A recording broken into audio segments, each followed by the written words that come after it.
The Canadian Agri-Food Policy Institute is driving bold policy solutions for a resilient Canadian agri-food system and building a stronger future for Canadian agriculture. Visit capi-icpa.com to discover how.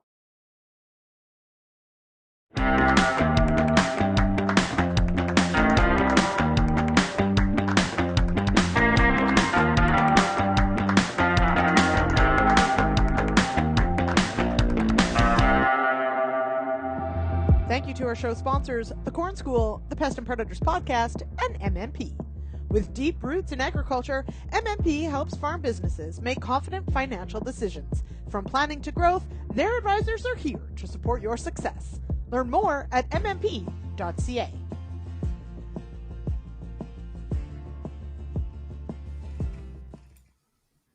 Hi, everyone. Welcome to the Agronomists. I am your host, Lyndsey Smith, still in my makeshift office, and super excited about this evening's conversation. It's going to be a good one. We've got some great guests, and producer Jay was dropping jokes before we started, so now I have the giggles. So this should all be really great. Okay, before, of course, we get started, if you collect those CU credits, head on over to realagriculture.com/agronomists. Let us know you took in the show, and we'll get you signed up for those. And while you're there, sign up, of course, for our agronomist email. It will remind you what episodes are coming up. You'll get an email that has the episode in it, as well as some related content. So check it out. It's free. Yes, indeed. All right. Welcome to everybody who's also joining us in the chat. Lovely to see everybody. Even if I was a few minutes behind, it looks like the weather has turned, well, November. Let's be honest. It's fall. It's going to get cold and wet and gross. But let's bring in our guest to talk about trial design. Cannot wait for this conversation with us, Angela Straathof and Lara de Moissac. Angie, welcome here. First time on the show. Thank you. First time. Life goal Yeah. achieved. There we go. Long time listener, first time guest. Exactly. And my past coworker, Lara de Moissac with Alberta Grains. Welcome here. Thank you for having me. All right. Okay. So this we were lamenting before we went live that Lara used to sit behind the scenes and watch the show and write it up for Real Egg. And I those did. were the days. I did it before AI did it. Yeah, that's right. Everybody's now we have everybody's names were spelled correctly. Everyone's all the time. And there were Yeah. interesting tidbits and links to things, and away you go. Okay. Well, let's maybe do a quick introduction, of course, for everybody watching or listening. Lara, I'll start with you. With Alberta Grains, what do you do with Alberta Grains? I am the Agronomy Programs Specialist.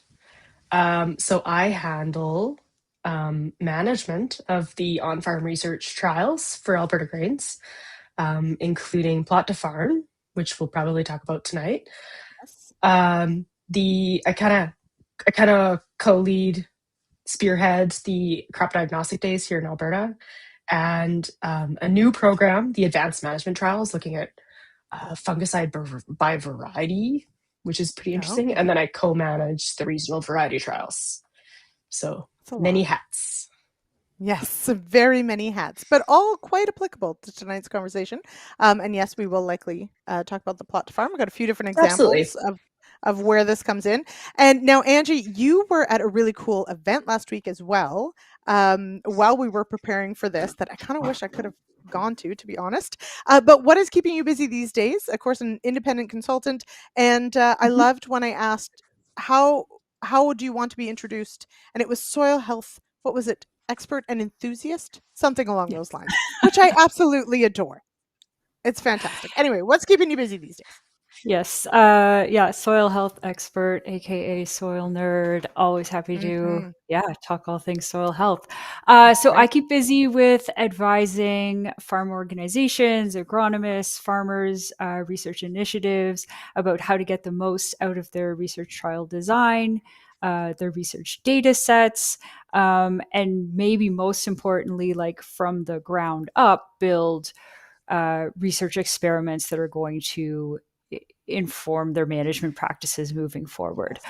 So that might include helping those organizations secure some grants that could fund their research trials, or connecting researchers with farmers and farmers with researchers, and industry partners with all of the above. So keeps me busy. So yeah, absolutely. And this is, I think, one of the things definitely that we're going to talk about tonight.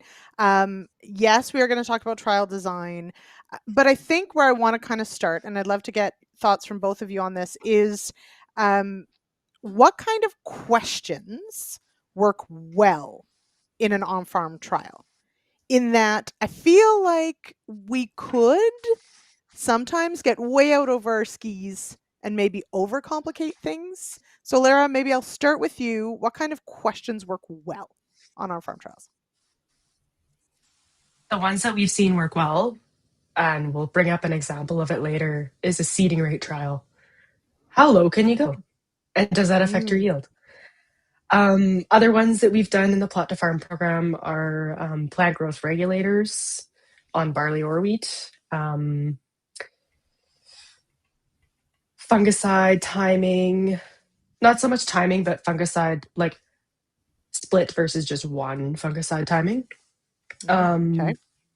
We've dabbled in a few humic acid trials, a couple biologicals. Those ones I think you can get into the weeds with, depending on how you set it up and what you're measuring, and if you can involve a soil nerd, fellow soil nerd like myself.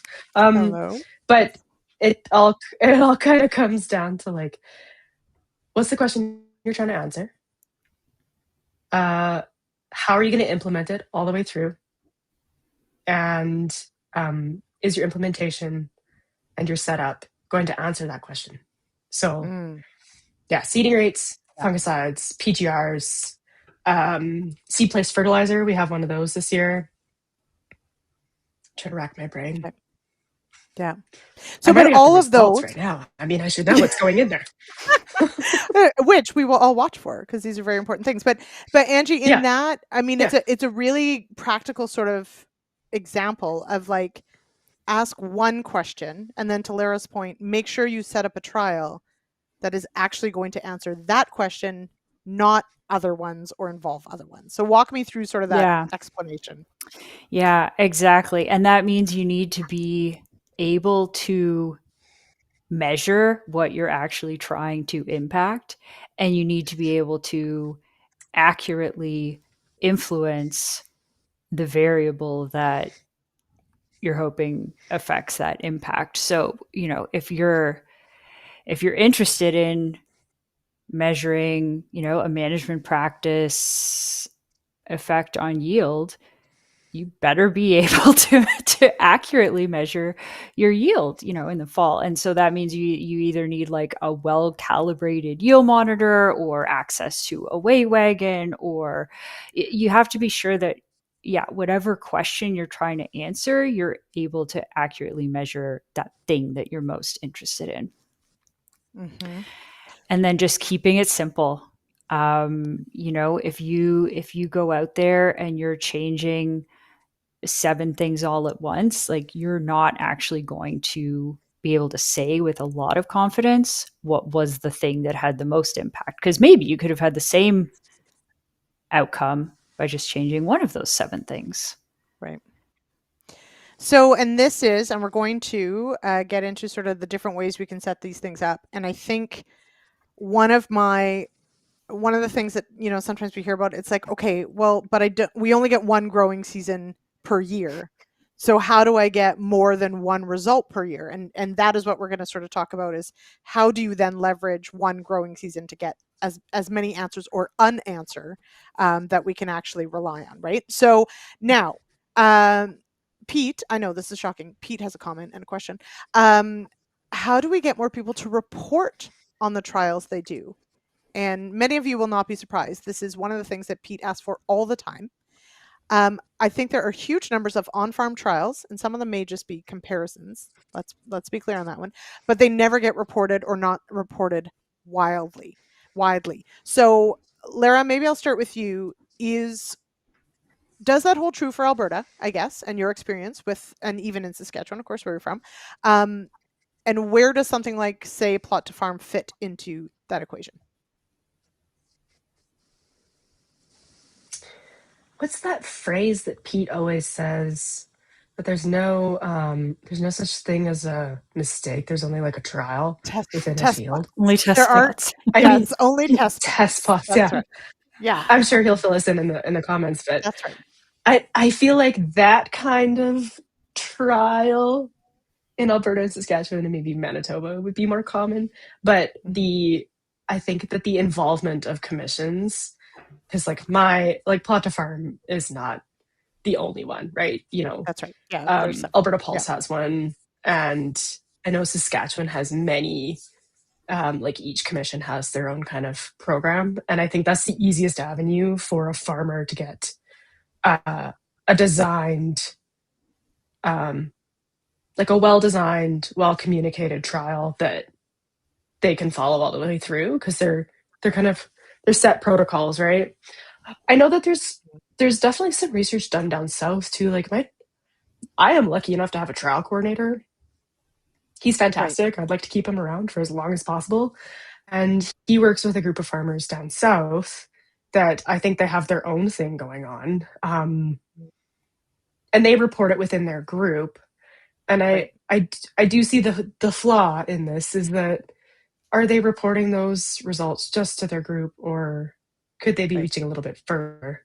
However, we don't want to be reaching further than our inference space. If those results are for that region, then they need to be repeated in other regions. You can't just adapt it for another region. So Right. I don't know if that Okay. answers your question, but Well, it probably yes. just raised more questions. Lara, that's the mark of a good episode. But Angela, I want to go to you on this one as well. So, because there's also, and Rita Banco's got some thoughts on this. We've probably opened a can of worms. But your thoughts on, do we have decent mechanisms for sharing trials, or do we need to do more of that? Both. I think there are a lot of mechanisms out there, but people are either taking them for granted or they're not aware of them. So exactly what Laura was saying about the regionality of a lot of these trials, it's kind of a double-edged sword, like getting those results out. If you feel they're pretty constrained to your own operation or your own kind of microclimate, but still like getting word out about what you tried, what worked and what didn't, and maybe what the preliminary results were.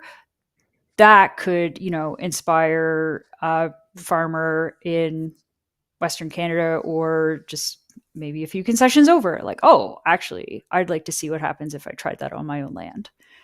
Right. So I think it's still important to, share the like trials and tribulations of people's dabbling in trials, and there's a lot of ways you can do that. There's local grower organizations and tailgate tours and twilight meetings, and just getting out there and hearing what what folks in the next township or county are trying, and then thinking critically while you're taking all that information in, if I tried that on my farm, what would I do differently? What would I be able to measure instead of what these folks were able to measure, and kind of go from there. Mm-hmm. So Ray, and hi Ray, welcome here. He's here every Monday, and we appreciate it very much because we often have to lean on him for answers. But he says successful trials get reported, and sadly, the ones that don't work, the big learnings, get shuffled away, which of course lands on the human condition, which is if I believe it's Ken Nixon that says there are no mistakes in agriculture, only test plots, right, Pete? And so that is what we should be sharing. We should be sharing the things that also don't work. But Lara, what, from that perspective, from Ray's comment, how do we get past sort of that it didn't work, so I don't want to tell anybody? Let's repeat the trial. Yeah. That's the simplest answer. So I'm still going to, I'm going to report null results in plot to farm results. And if there's a reason why I think that the trial had a null result, then perhaps we need to repeat it, because there's randomization and there's replication. And now I'm going to harp on repetition, because I think that we probably need a good 3 years of data before we can say conclusively whether or not a treatment had an effect on yield. So, last year there was a good example. There's a humic acid trial up in like Westlock area, which has fantastic organic matter, great growing conditions, had fair to middle in for rain, and fairly low rates of humic substance applied. And I thought to myself as I was going through those results, I thought, okay, I see why we didn't see a result, because, organic matter is known to have like a buffering capacity against anything that's added to it. So it has good resiliency, and likely didn't see a change in yield. Where could we see a change in yield from such a product? And then I did some background research of like the rates that need to go on for that product to make a difference. So massive rates, sandy soil, high irrigation, because those humic substances need quite a bit of moisture to activate. And what was the other factor? No, just sandy soil, low organic matter. That's the other one. And irrigation. Where does that happen? Yep. Potato country. Yeah. Not in Westlock. Like down south. Yeah. Yeah. So let's repeat the trial in a different area. and see. And now, I mean, the way I look at it though, and sometimes, I mean, we share that on this show, sometimes a change in practice doesn't result in a significant change in the outcome, right? Like some things, it's like a null result is still a result in that it's something else. I was just going right? to say that. Yes, right. So yeah, it's so Angie, with the work that you do, I mean, same idea. You know, if you've got a trial that you doesn't show anything, do you start to dig in and think, okay, why? Or when do you sort of draw that line and say, okay, I think we have sufficient evidence to say that chances are this is a no impact or less of an impact than maybe we think, and it's something else. Yeah, I think it comes down to like whether or not there's no impact or a significant impact, you still need to be able to contextualize your results based on what you know about the field that you did that trial in.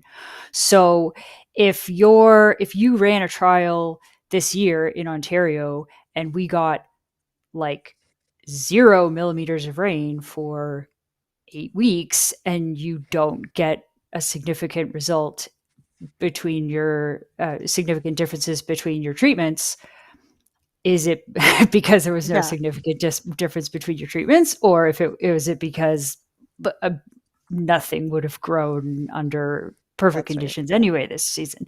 So I think having, you know, the baseline information that you have about your field handy, you know, knowing what the growing conditions were throughout the year and how that might explain what results you did or didn't see.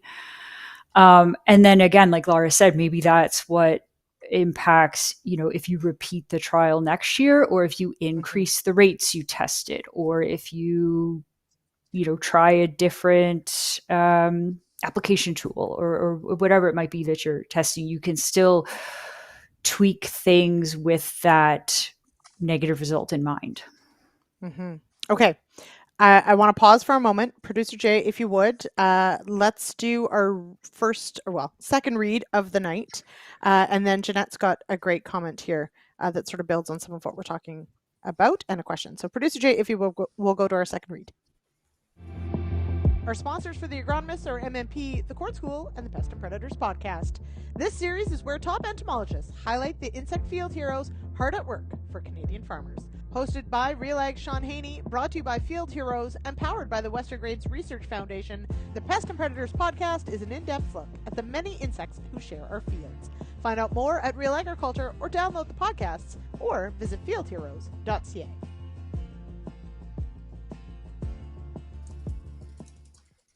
Okay, so there are many things I want to unpack.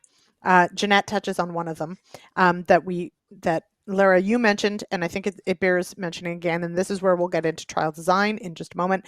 But Jeanette shares, sometimes I think people are solid on a product or sold on a product because they are shown trial data, but the trial is from the US with different soil, as Lara says.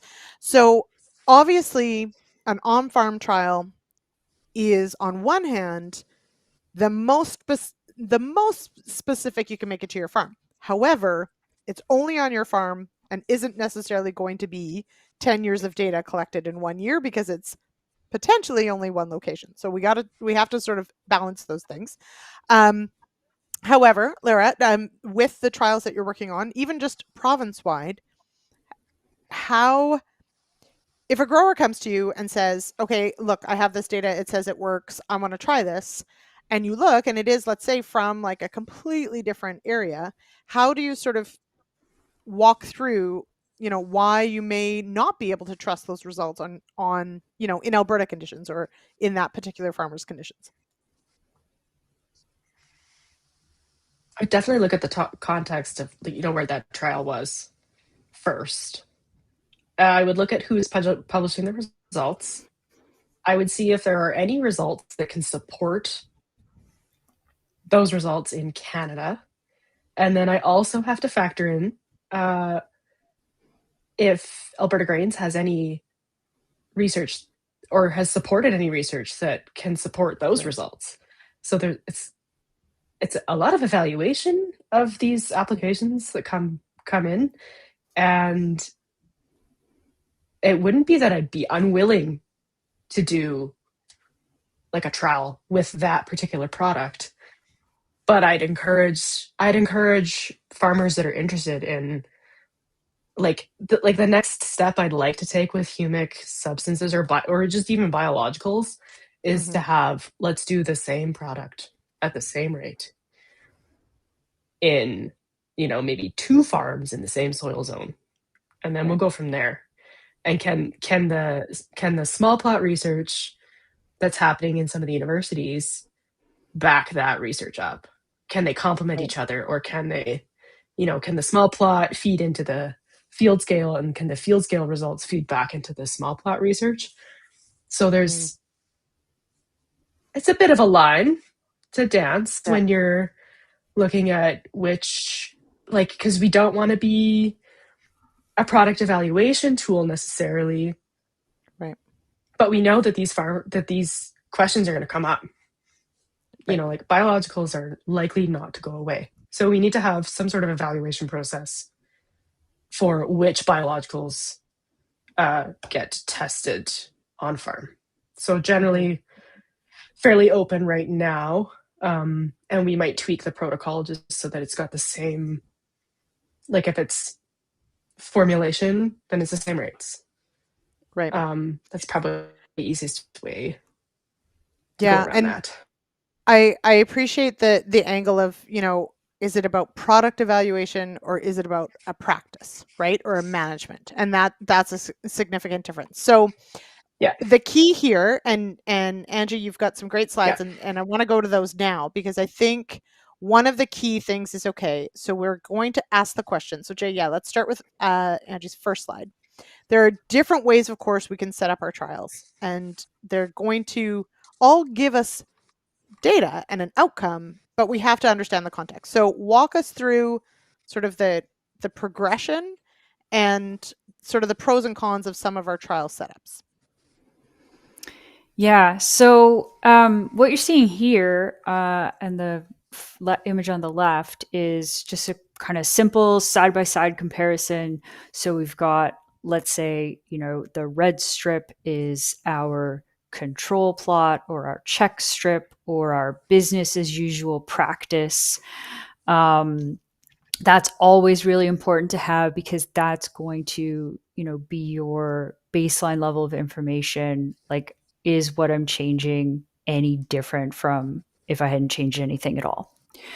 And then let's say you have 2 treatment levels here. And again, this is going to be really important to come back to your research question every time, or the impact of the variable that you're changing on the variable that you're measuring. So, so a side-by-side comparison is really just like either splitting your field in 2 or 3, and it's as simple as you get. Now, what you can't do with this type of setup is perform statistical analysis. So if you're going to do this, you need to either have like a really high risk tolerance or it needs to be a very simple question. And I am maybe going to get in a lot of trouble here from the stats purists, but honestly, like, depending on the question and depending on the system, I can live with a side by side. Like, if you have recently, if this is a field that's been recently SWOT mapped or grid sampled or zone sampled, and you've got, 3 or 4 years of yield monitor data, or you have all that like background context to kind of inform the comparisons that you can make with these side by sides, or you're asking a really simple question like, proof of concept, does this work? Can I do this? That works really well with, maybe an equipment modification, or, something you're really trying out just to see if it's not absolutely crazy. But again, like, this is not going to be a system that I would recommend anyone go out and make like wild swings in their management practice based on, but it does have a place. Okay. Then we move to the right-hand side of the screen here, and I'm showing some replicated strips. And basically what we've got here is the same treatments that we're looking at in the side-by-side, but now we have 3 reps of each treatment. That's when you can start to perform statistics. So this is where, you know, replication becomes important. 3 I would call kind of like a comfortable number to get replicates for. 5 would make me really happy, but you know, we can live with 3. There's actually, I'm gonna like send everyone to the Agronomists archive, because there is a really great episode from about a year ago with Deb Campbell and Jason Vogt, Yes. and Yes. they do a deeper dive on replication that I'm going to do right now. But what you're getting from these replicated strips is statistical power, and depending on the variability across your field, these can still be really informative. And Jay, if you'll go to the next slide. Now we're introducing like a little more complexity, because we're randomizing the location of these strips or of these plots across the field. So again, like you might, you know, look at how you want to, okay, avoid the headlands, avoid some controlled traffic areas, you know, maybe avoid some going parallel with the tiles or parallel with the slope of the field. But this randomization is going to increase decrease the significance of like baseline variability in your field on the results that you're getting back. Right. And then what's our last one? Yeah, so the last one is just kind of like a real world example of where these replicated randomized strips have been used, and this is a trial that rolled out last year. It was delivered by the Ontario Soil Network and Farmers for Climate Solutions and Ecological Farmers Association of Ontario. All these organizations have great resources also on their website, and actually Farmers for Climate Solutions just opened their call for proposals today for farmers who would want to participate in these trials for 2026. So what we're looking at here is an example of a replicated randomized strip like that was conducted as part of their research trial last year. I should have put randomized in quotations, because actually like what this is an example of is a place where sort of real world limitations can impact the actual location or the true randomization of these strips in practice. So here, like, because the sprayer width was 60 feet and each strip ended up being 30 feet wide, because the side dressing unit was 30 feet wide. And sorry for those of you who can't see the slide but are listening in. This is 3 different levels of nitrogen, and it was at side dressing where the variability in rates was introduced. But you can see it's like ish randomized, because those control plots are right next to each other because of the width of the sprayer. So you're still always going to have to make some concessions based on the equipment you have access to, the question you're asking, and again, how much you're able to contextualize those results based on what you already know about the conditions in your field. So, Producer Jay, let's go back one slide for a moment. And Lara, so that's sort of, it is sort of a progression, right? And Angie, thanks for sort of explaining the quote, the air quotes part of it, because I think it is also important to recognize, like, you can change things to make them work on farm that won't necessarily, and you have to often you have to exactly. Yeah. And but it doesn't mean you're sacrificing quality of data, right? You just have to make it work for field scale.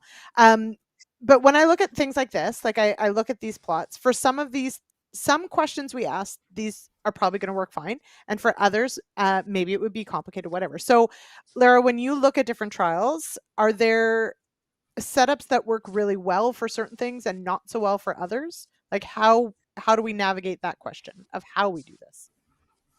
I would say it's not necessarily one setup each situation. It's definitely different for each field. Then, as Angie pointed out, we're working with equipment, and then we're working with logistics. And logistics will always trump the agronomy or the trial design. If it's too hard to implement with their logistics, they're not going to do it. So I like, for this particular field, actually, seeing these randomized replicated plots. Just looking at the field itself. We're avoiding headlands. The head tilt is great, Laura. I like we're avoiding. We're also avoiding that tree line on the. I'm not sure if it's north or south, east or west, but on that the right hand side of the photo. Yeah, if I have the directions correct. And then for something like a seeding rate trial, a randomized replicated plot is actually quite easy. And who made a comment? I just got to go back in the comments here. Yeah, there's some really good ones. If anybody wants to go check them out. No, it might have been Ray. Yeah. Maybe. Oh, it was Pete. Okay. Sneak attack from this, and shout out to Olds College. We actually have a collaboration with them, or we're supporting them to do a data intensive farm management program in Alberta. And the data intensive farm management software that you can use, it comes out of the University of Illinois, and actually creates the prescription that you can upload to your controller that would do these randomized replicated plots for you. So you could do seeding rate, and you could do some basic fertilizer plots, and you can do many, many plots within one field. So there's definitely tools out there that can help with trial design. I do like to go back to the basics though, and just look at what's the field layout like. Are there any areas of the field we need to avoid because of like really inherent soil variability? I'm sure I could yap about soil variability a lot. Because also in a past life I worked for swap maps, so I know how that all works in southern Alberta, especially. But going back to the basics of like, okay, is this trial design gonna match my question, and do I have enough space? Are my logistics set up that way, or is my equipment set up that way for me to be able to fit 4 reps or 3 reps or 5 reps based on what I'm trying to answer? Okay, producer Jay, can you go one slide ahead again, because Mark's got a question, and I have to edit it because he's using adult language.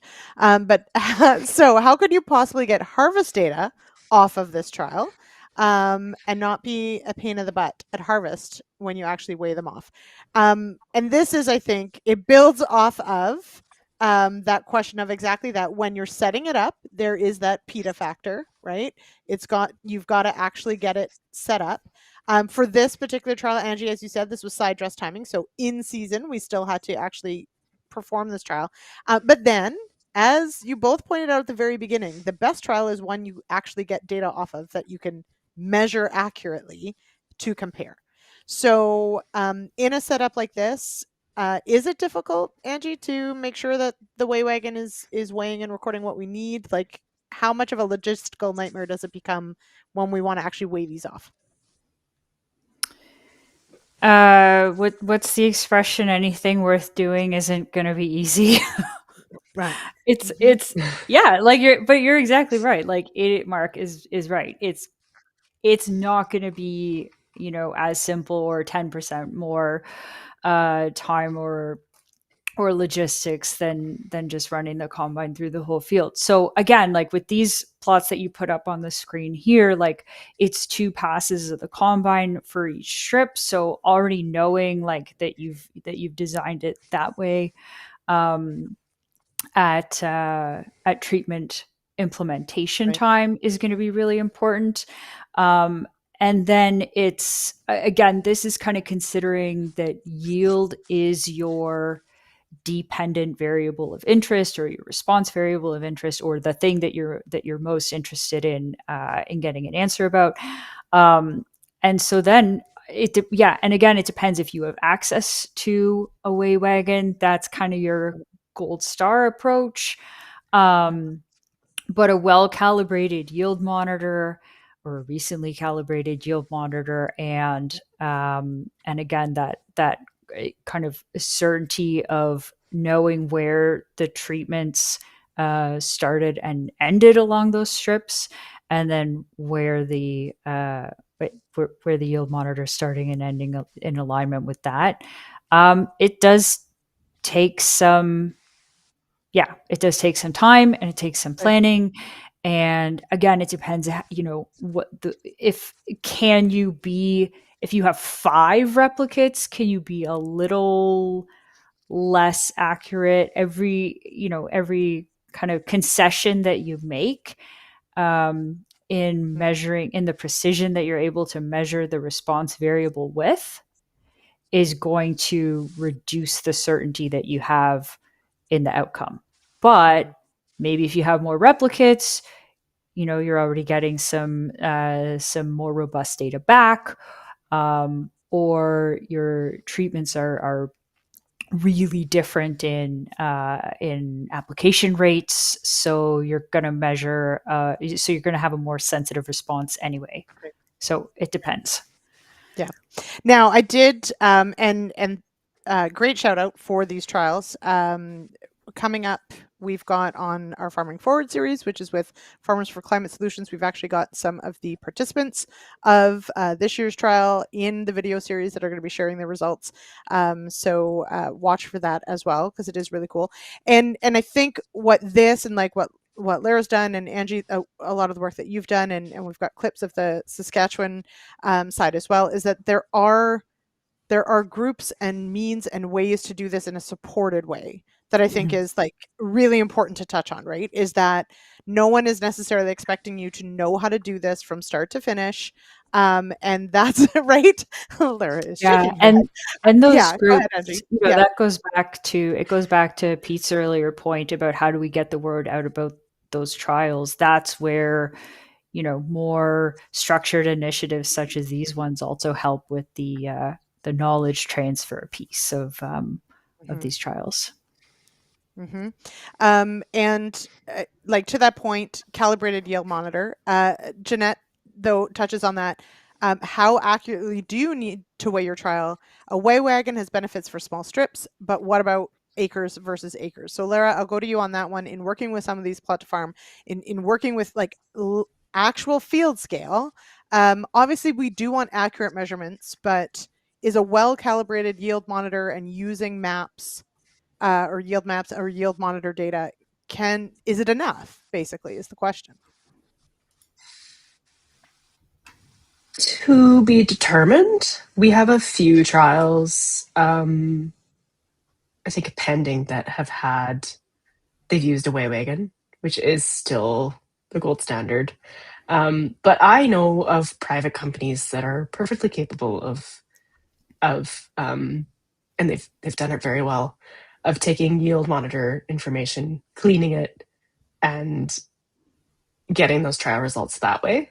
So I think there's going to be a fusion a bit of some of those maybe randomized replicated plots, and not using a grain cart, because there's no way you'd be able to do that not efficiently. So I think eventually there will come a point where we're going to need to trust well calibrated yield monitors.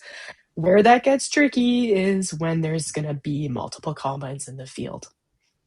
When it's go time and there's rain in the forecast, it's not going to work. That's where I have like these 3 C's of trials.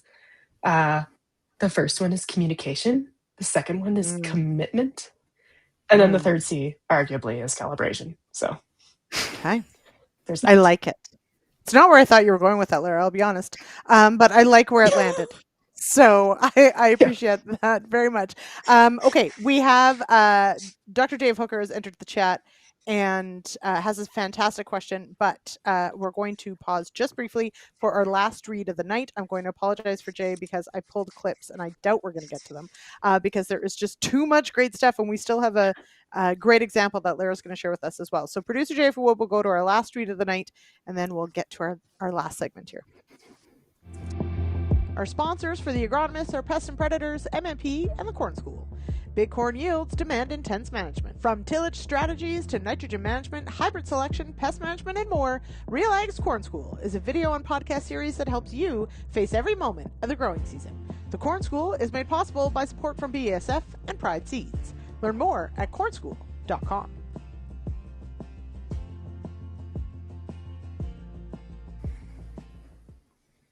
All right. Okay. So, great question, Dr. Dave, who was just a guest on this show. But of course, I missed it because Pete hogs him all the time. Okay. Could the guest comment on the ever popular but dreaded, emphasis mine, split field trials?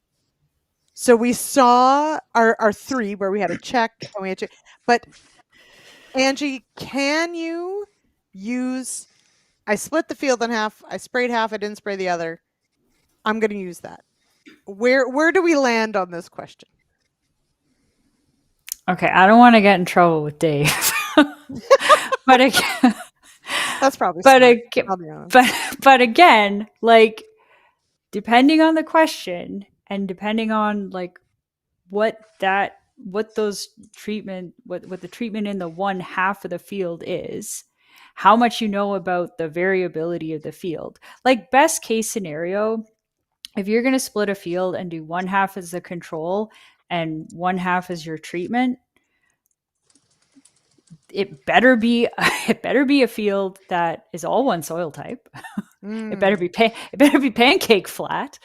And if you have some historical yield data on it that gives you some confidence in low background variability impacting that, there might be a place for that split plot. I don't want to get in too much trouble here, but there you go. Okay. It might have its place. It might. Okay, so Lara's got a great example because you mentioned pancake flack, and well, that's Saskatchewan. I'm just kidding. That's southern Alberta. Okay, so but Lara, you've got an example for us that we are going to walk through that sort of put some of these pieces together, and of course, with your soil background, to Angie's point, you better hope it's the same soil from one end to the other.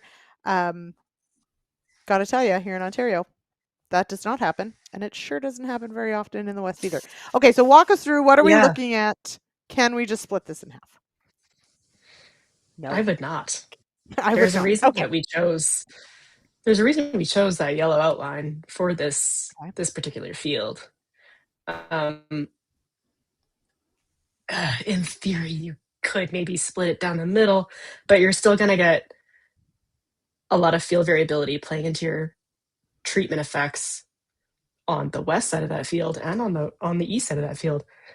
Right. If you take a peek at the field that's next to it, it looks like it'd be pancake flat and it's irrigated, but I can still see variability.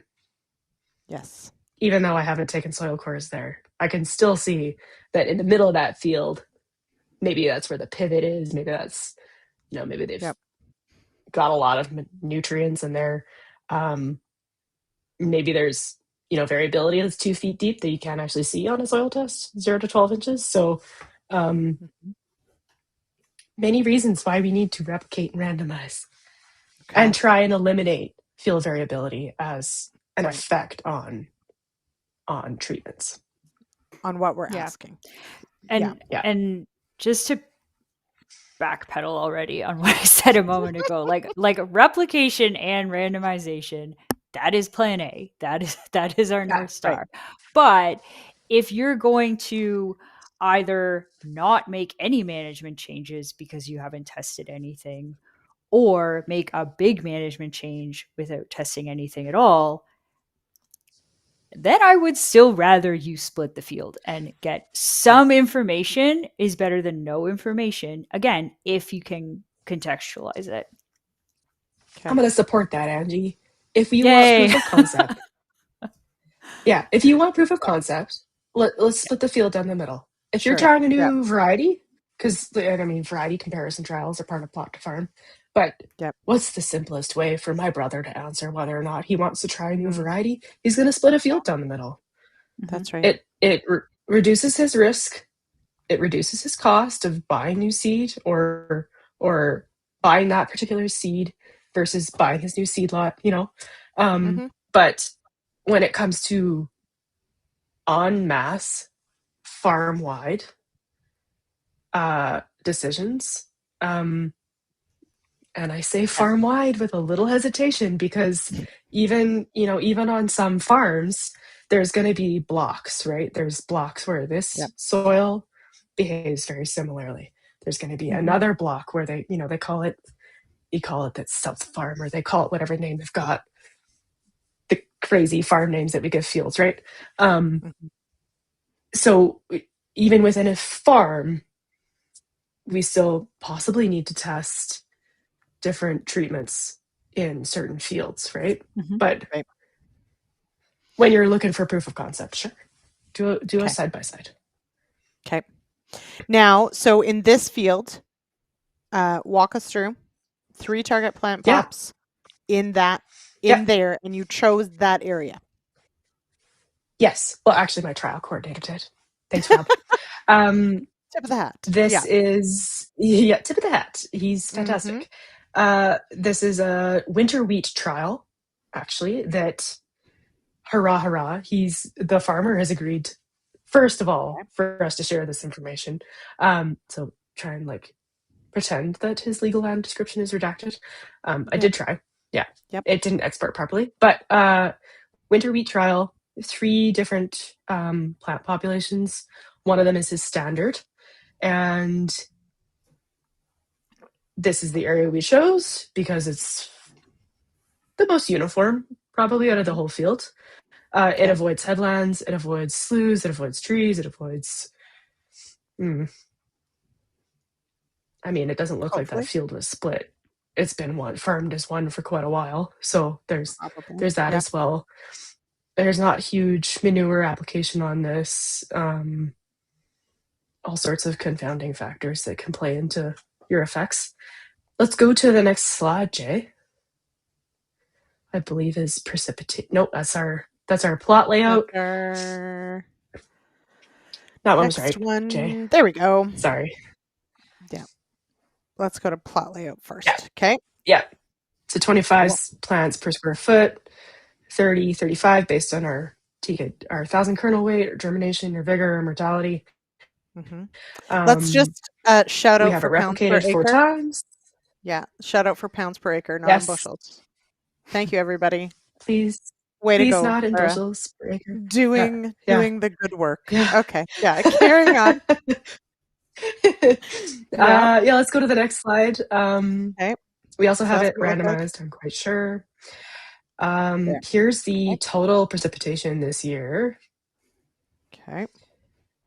From seeding of September of last year to harvest of this year. Look at all that. So, but that's average. Okay. This is in the south. I know, but I'll have you know that was July got more than I got this past July.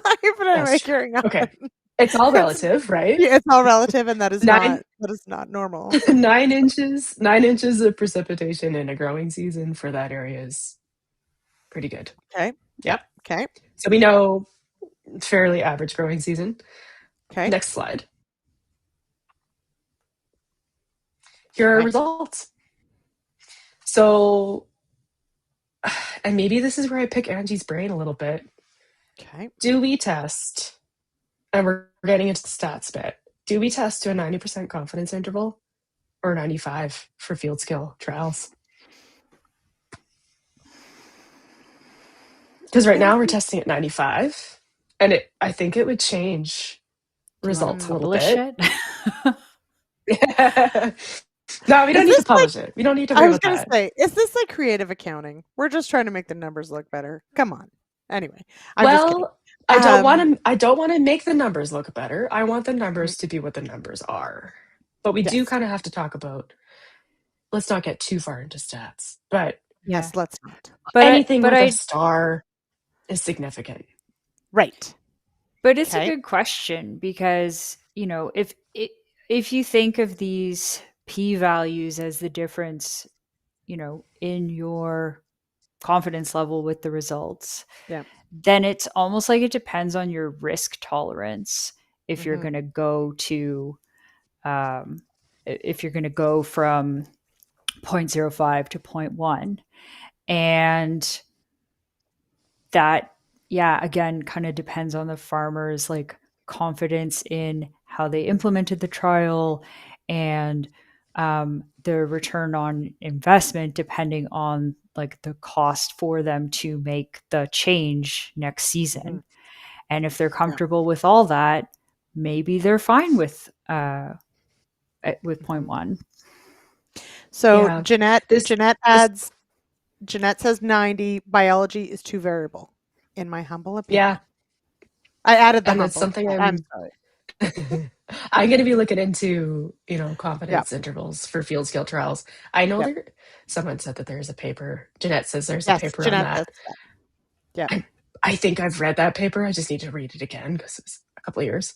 But we can, I mean, from these results, yes, we would absolutely expect the plant stand treatments to be different from each other because that's what we varied. That's right. And then there's just a little bit of difference in yield. Mm-hmm. So I think it's worth saying we're going to repeat this trial. Yes. on a different field, same farmer. Yes. Same farmer. Let's do it again. Fantastic. Yeah. Okay. Let's get more winter wheat data. Because everybody needs more winter wheat.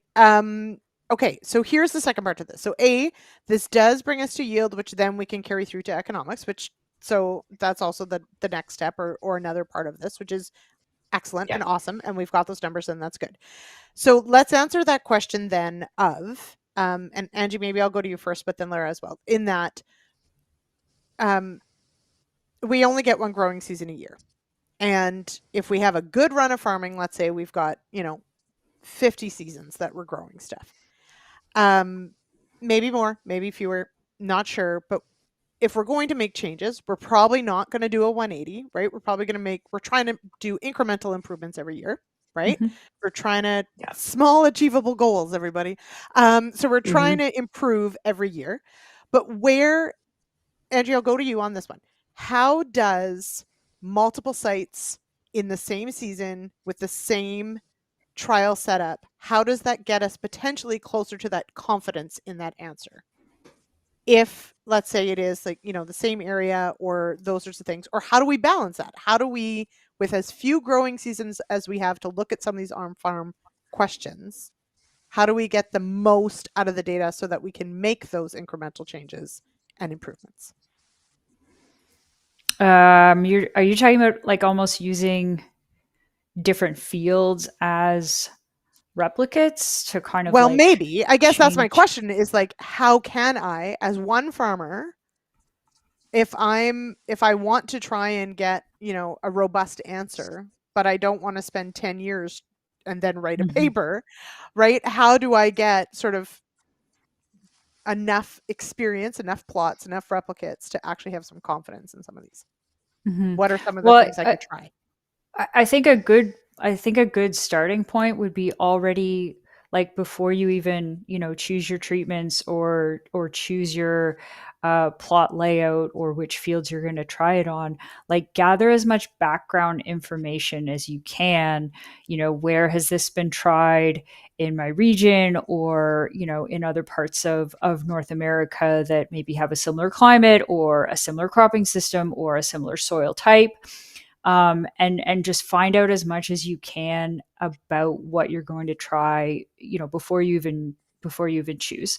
And so, you've done your background research, maybe you've talked to your agronomist or you've talked to your local grower organization, and you're as sure as possible that what you're going to try has or hasn't been tried before, and you're making the most informed decisions before you even go out and apply it on your own fields. And then from there, it's all going to depend on your risk tolerance, and we all know, okay, that's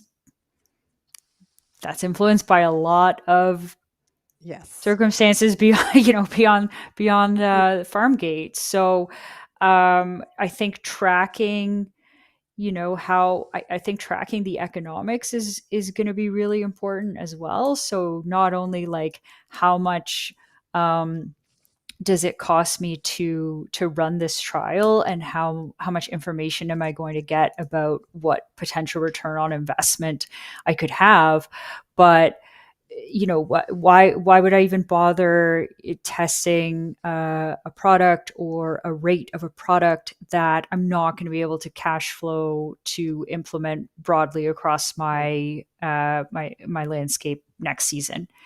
And then maybe that's a non-starter, and you look at something more incremental, like you were saying. Mm-hmm. Lara, you mentioned sort of off the top, in looking at, okay, well, what has, say, Alberta Grains already done, or what already exists out there? And like to Angie's point, sometimes the questions we come up with, somebody already asked it, and maybe we just need to do kind of a proof of concept or whatever the case may be on our farm just to get field level results. I love getting those questions from farmers.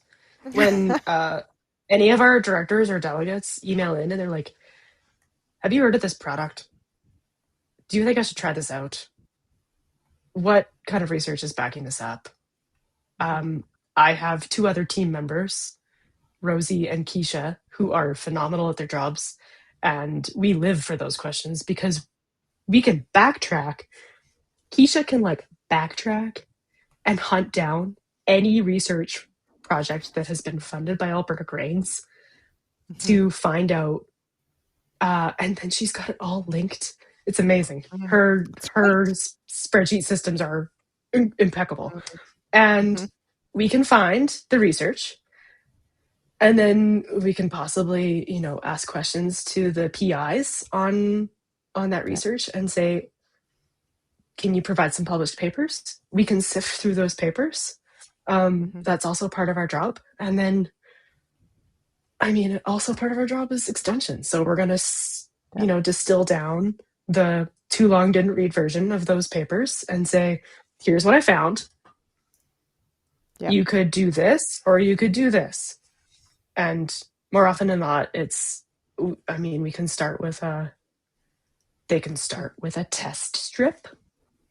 They can start with a side-by-side. And then I fully encourage them to put it in as a plot to farm application, or I put them in touch with our trial coordinator and say, let's have a little chat. Awesome. Okay. I have 2 soil nerds here. And so we are out of time, but there's always time for soil talk. And so there's always time. And so from the soil perspective, because it's one thing that we've sort of alluded to, but maybe haven't fully sort of shared here. But Angie, I'll go to you first. How do you best account for soil variability within a field when you're setting up a trial? Because I have seen what some of these fields look like, and it is like finger painting of streaks of different soil types. So how do you best account for soil variability? First of all, measure it. And that's already a big first step for, a lot of fields that maybe aren't well characterized. If you've got, a 100-acre field and all you've ever done is taken 3 cores from each corner in the middle and mix them together, maybe you want to get more informative in your next foray into soil testing and go to something like zone or grid sampling or swap map. So I think first of all, just know what that variability is, and then you can decide or at least be informed about how much of an impact it'll have on the results you could anticipate. Mm-hmm. Now, Lara, it would be easy to give you the same question, but I actually have a different one. But I'll let you answer that one because I'm nice. Okay. Now go ahead. How do you account low for it? hanging fruit? Yeah. Okay. Let's measure what we don't know about right now. Mm-hmm. If you have a brand new field and you're like, oh, I want to do a trial on this, I'm like, have you thought about maybe doing some basic soil testing first? Could be composite, you know. Let's figure out what we're working with here, and then let's go from there. Talk to me in like another year. Yeah. What was your question going to be, though? So mine was, because in our years of working together, one of my favorite things you'd ever say is that, well, biology is lazy. And I love that, in that when it comes to dynamics within the soil profile, and we start to talk about, because there were a couple questions about biologicals, we mentioned them, in that those products are really challenging to try and evaluate in a field scale, because biology is just so complicated. So for that question of, biological products, not saying how to choose a product, but when it comes to evaluating biological products, what do you do differently, or what sort of caveats do you put around a trial because it is so much more complicated?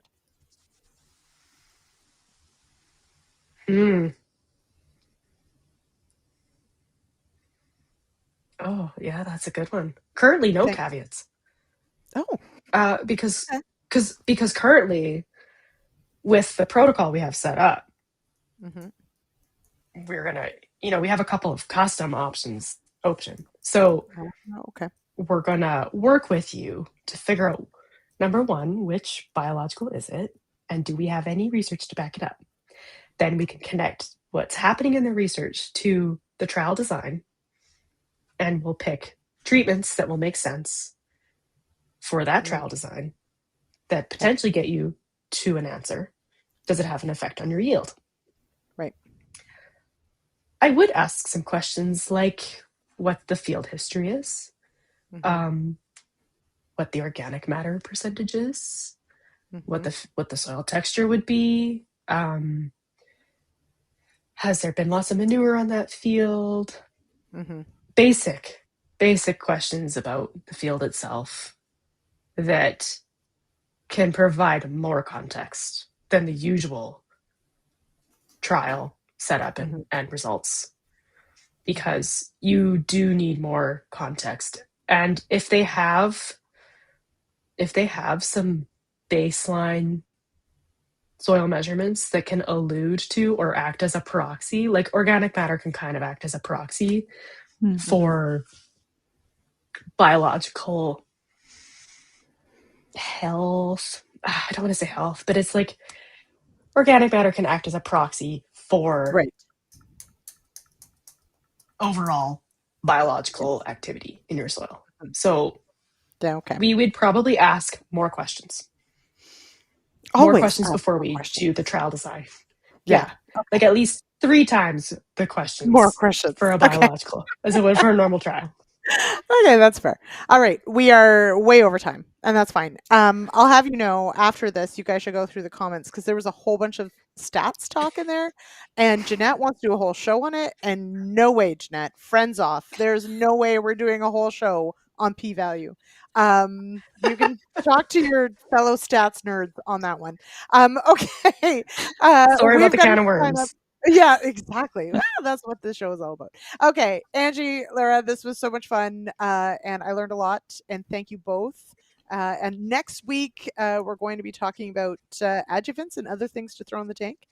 So come on back, 8 p.m. Eastern, and thank you both. And thank you, everyone in the comments. Great night. Cheers, everybody. Take care. Thank you.